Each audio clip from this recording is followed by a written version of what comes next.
दोस्तों, मैं विदित सिंह स्वागत करता हूँ आप सभी लोग का मेरे चैनल पे टेक साइंस विद विदित एंड परी। आज का हमारा टॉपिक है Hindenburg disaster that shook the world. So let's start. देखिए, बात है 3 मार्च 1937 की, जब हिंडनबर्ग नामी एक एयरशिप उड़ान भरती है फ्रैंकफर्ट जर्मनी से 7 बज के, एंड वो अभी जा रही है अटलांटिक ओशन के दूसरे साइड न्यू जर्सी अमेरिका। इसे न्यू जर्सी में लैंड होना है लेकहर्स्ट नेवल स्पेस स्टेशन में। एंड अब 3 दिन बाद मतलब 6 मार्च 1937 को 8 बज के वो लैंड होने वाली थी।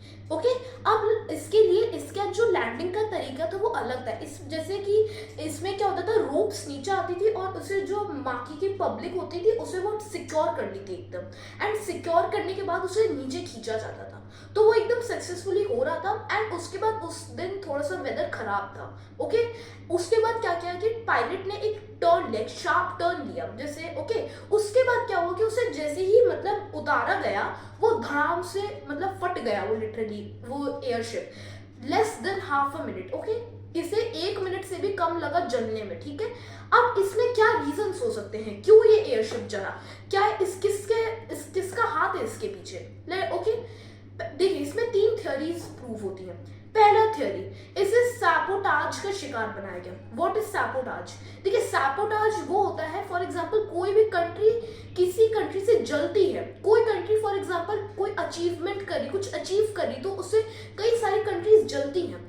तो ये जो एयरशिप थी ना, ये नाजी पार्टी की शान थी, इसे प्राइड माना जाता था उनका, एंड इससे नाजी प्रोपेगेंडा फिर फैलाया जाता था। तो इससे क्या हुआ कि कुछ और कंट्रीज जली तो उन्होंने बम छुपाकर इसे ब्लास्ट कर दिया।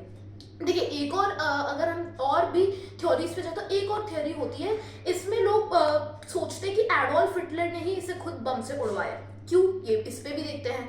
देखिए, एक्चुअली में इन एयरशिप्स को जो बनाती थी ना कंपनी, उनके एक ओनर थे डॉक्टर ह्यूगो एक्नर, एंड ये उन गिने चुने लोगों में से थे जो कि हिटलर को क्रिटिसाइज करते थे।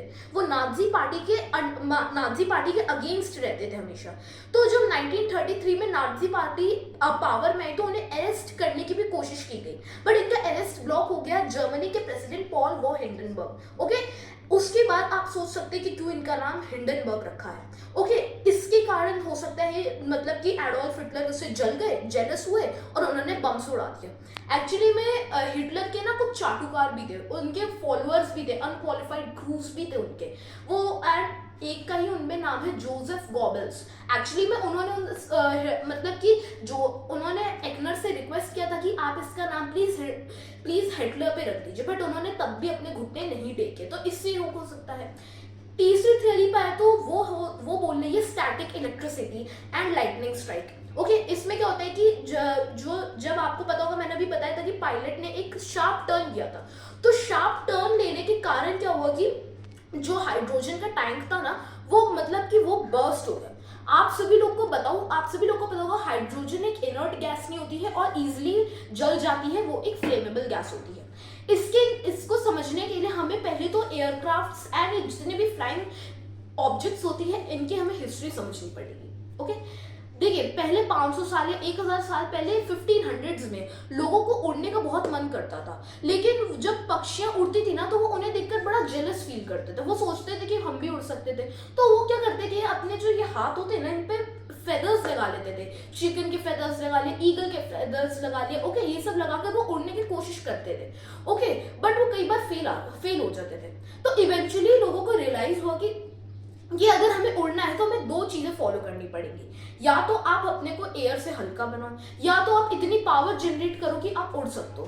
देखिए, हमारे जो आजकल हेलीकॉप्टर्स, फाइटर जेट्स, प्लेन्स उड़ते हैं वो सेकंड वाले पे उड़ते हैं, बट जो एयरशिप्स होती हैं, जो इतनी बड़ी बड़ी एयरशिप्स होती हैं, वो उड़ती हैं नहीं भी तो आपके फर्स्ट वाले तरीके पे।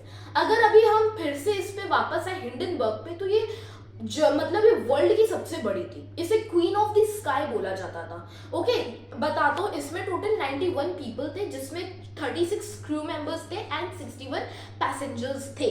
ओके, अब इसका अगर आप इसे उससे कंपेयर करें बोइंग 747, तो वही बोइंग 747 का विड्थ अगर बोला जाए तो 72 मीटर कंपेयर होगा कि इनके, और वही टाइटैनिक से आप कंपेयर करें, वर्ल्ड की सबसे मतलब कि इतनी मतलब RMS टाइटैनिक जिसे लोग शी इज अनसिंकेबल मानते थे, जो कि डूब गई, उससे अगर आप इसे कंपेयर करें तो वो 24 मीटर छोटा है, मतलब जो वो एयरशिप है वो टाइटैनिक से 24 मीटर छोटा है। ओके, अब अगर हम वापस चले तो 1850s में दो भाई थे, ओके, फ्रांस में दो भाई थे, जोसेफ एंड जैक्स। इन्होंने एक दिन इनके घर कपड़े सूख रहे थे और नीचे आग जल रही थी, तो वो कपड़े उड़ रहे थे, तो जोसेफ ने रियलाइज किया कि भाई अगर हम इसको थोड़े से बड़े मॉडल पे करें, तो उन्होंने 14 दिसंबर 1782 में इसका बड़ा मॉडल टेस्ट किया। इन्होंने क्या किया कि वूल लिया, हे लिया एंड एक कार्डबोर्ड का बड़ा सा पीस लिया, उसके अंदर उन्होंने क्रम्बल्ड पेपर्स डाले और उसके ऊपर से एक कपड़ा बिछा दिया और उसे उन्होंने उड़ा दिया, जो कि मतलब 2 से 3 किलोमीटर तक उड़ते रहा। उसके बाद अगले साल 1783 में फ्रांस के जो किंग थे, किंग लुइस, उनके महल में उसे किया जाने लगा वो एक्सपेरिमेंट। वो एक पब्लिक डेमोन्स्ट्रेशन था जिसमें एक चिकन को उस मतलब जो बलून था उसके अंदर बैठा के उड़ाना जा रहा था। ओके, उसके बाद उसे किंग लुइस ने सबको अलाउ कर दिया कि अब इसमें लोगों को भी बैठने दिया जाए। ओके, एंड जैक्स पहले इंसान थे जो कि हॉट एयर बलून में बैठे, तो ये लोग थे जिन्होंने हॉट एयर बलून को इन्वेंट किया था। अगर हम आगे चले फिर से, तब जर्मनी में एक छोटा सा लड़का रहता था जिसका नाम था Frederick von Zeppelin. Okay, Zeppelin, ठीक है, ये नाम याद रखिएगा। ये अमेरिका गया था सिविल वॉर लड़ने के लिए। जब ये देख रहा था ना कि यूनियंस कैसे अपने बलून्स को अपग्रेड कर रहे, क्योंकि उस टाइम कई सारे बलून्स आ गए थे, steam powered, electric powered, fuel powered, ये जितने भी आपका आजकल के इंजन्स होते वो पहले के भी टाइम पे आ चुके थे हॉट एयर बलून्स में। तो उसने पहली बार अपने डायरी में उसके आइडियाज लिखे एंड 52 ईयर्स की एज में उसने रिजाइन किया इन 1891 एंड 1988 में उसको कई सारी इन्वेस्टमेंट्स मिली एंड उसके बाद उन्होंने तैयार किया LZ-1। ओके, अब आपको एक बात बताऊं, जो मतलब हॉट एयर बलून्स होते हैं ना, उनको तो मैंने आपको बताया किसने इन्वेंट किया था, बट ये जो एयरशिप्स है ना, इन्हें जिसने इन्वेंट किया था वो थे ज़ेपेलिन। आज एयरशिप्स को आप सभी लोगों को पता होगा ज़ेपेलिन्स भी बुलाया जाता है, क्योंकि ये वही इंसान थे जिन्होंने इसे इन्वेंट किया। तो 2 जुलाई 1900 में इसकी टेस्ट फ्लाइट्स हुई, LZ-1 सक्सेसफुल हो गया। इसके बाद उन्होंने LZ-2 बनाने की कोशिश की 1905 में, बट उसका कंट्रोल पार्ट टूट गया। उसके बाद इन्होंने फिर से 1 साल उसे लगाया रिपेयर करने में, तो 1906 में फिर से उसे लॉन्च करने की कोशिश की, बट फिर से एक चीज दिक्कत आ गई। तो ये इतनी सारी दिक्कतें आ रही थी कि वो मतलब कि वो कर ही नहीं पा रहे थे, और एक टाइम पर आके उनकी कंपनी डाउनफॉल कर रही थी, ठीक है। तो उसके बाद उन्हें पब्लिसिटी मिलने लगी। उन्होंने जब LZ-3 को लॉन्च किया था तो वो चाहते थे कि मिलिट्री इसे रखे, तो मिलिट्री ने पूछा एक बहुत important question, can it be sustain for 24 hours, तो उन्होंने नो बोला। उसके लिए उन्होंने LZ-4 भी बनाया। इतने सारे उन्होंने ये बनाए और इतने सारे उन्होंने मेहनत की, तो इसीलिए उनको पब्लिसिटी भी मिलने लगी, उन्हें इन्वेस्टमेंट्स मिलने लगे। उसके 1917 में जब उनकी मौत हो गई एंड 1918 में वर्ल्ड वॉर 1 खत्म हुई थी एंड 1999 में ट्रीटी ऑफ वर्साइल साइन की गई थी, जिसमें रूल था कि अब जर्मनी को कोई भी मिलिट्री एयरक्राफ्ट रखना अलाउड नहीं है। तो अब आती है हमारे स्टोरी में एंट्री डॉक्टर ह्यूगो एक्नर की। ओके, अब ये ह्यूगो एक्नर मैंने आपको पहले बताया था, ये ह्यूगो एक्नर ऐसे लोगों में से थे जो कि हिटलर को क्रिटिसाइज करते थे, वो नाजी पार्टी के अगेंस्ट थे। ओके, अब इसके बाद क्या हुआ कि अब वो सोचा उन्होंने कि भाई ये मैंने हमेशा मिलिट्री पर्पस के लिए बनाते हैं, अब हम इसे कमर्शियल यूजेस के लिए भी बना सकते हैं। तो 1924 में इन्होंने लॉन्च किया LZ-126। ओके, एंड इसने कवर किया 8,000 किलोमीटर इन 80 आवर्स एंड जब ये अमेरिका में लैंड हो तो इसको तालियों से स्वागत किया जाने लगा एंड इसे बुलाया जाता था एंजल्स ऑफ पीस। इसे जो उड़ा रहे थे वो डॉक्टर ह्यूगो एक्नर ही थे। उसके बाद 1928 में फिर से उन्होंने LZ-127 लॉन्च किया।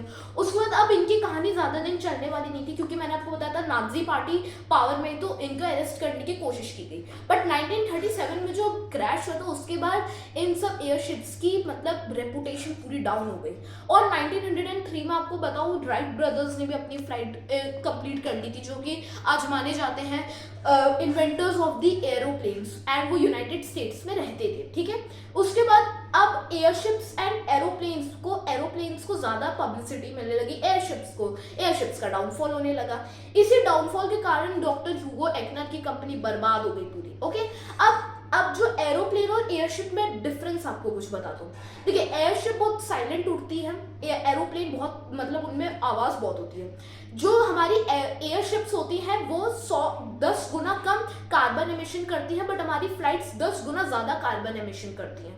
उसके बाद एक और डिफरेंस बताऊं, जो हमारी एयरशिप होती है वो धीरे लो ऑल्टीट्यूड पर उड़ती है, 100-150 kilometre per hour, but plane high altitude पर उड़ता है 700-800-1000 किलोमीटर पर आवर, ओके। ये मैंने आपको कुछ बताया। अब अगर हम कंक्लूजन पे आए, कंक्लूजन ये था कि कौन सी मोस्ट प्रोबेबल थ्योरी बताती है कि ये हिंडनबर्ग का क्रैश हुआ। देखिए, मोस्ट प्रोबेबल ये थ्योरी है कि हाइड्रोजन लीक, क्योंकि मैंने आपको बताया था हाइड्रोजन एक फ्लेमेबल गैस होती है। इसके बाद लोगों को डर लगने लगा कि भाई अगर हम इसमें ट्रैवल करेंगे तो ये तो पूरी हमें तो बर्बाद कर देंगे भाई, तो हमें तो अपनी जिंदगी से हाथ धोना पड़ेगा। ये चीज हुई थी, ओके। अब इसके बाद आपको एक बात और बताओ, अगर आप एक आर्टिकल पढ़ेंगे हीलियम एक्ट ऑफ 2005, तो आपको पता होगा कि अमेरिका के पास हीलियम पड़ा है बट वो एक्सपोर्ट नहीं करता, इसीलिए डॉक्टर ह्यूगो एक्नर को हाइड्रोजन का ही यूज करना पड़ा। पहले वो हीलियम भी यूज कर सकते थे बट उन्हें हाइड्रोजन ही यूज करना पड़ा। तो आज का था ये वाला टॉपिक। आई होप आपको समझ में आया होगा। अगर समझ में आया लाइक करेगा, शेयर करेगा, सब्सक्राइब करेगा। मैं आपसे मिलूंगा नेक्स्ट वीडियो में, तब तक के लिए नमस्कार, बाय बाय।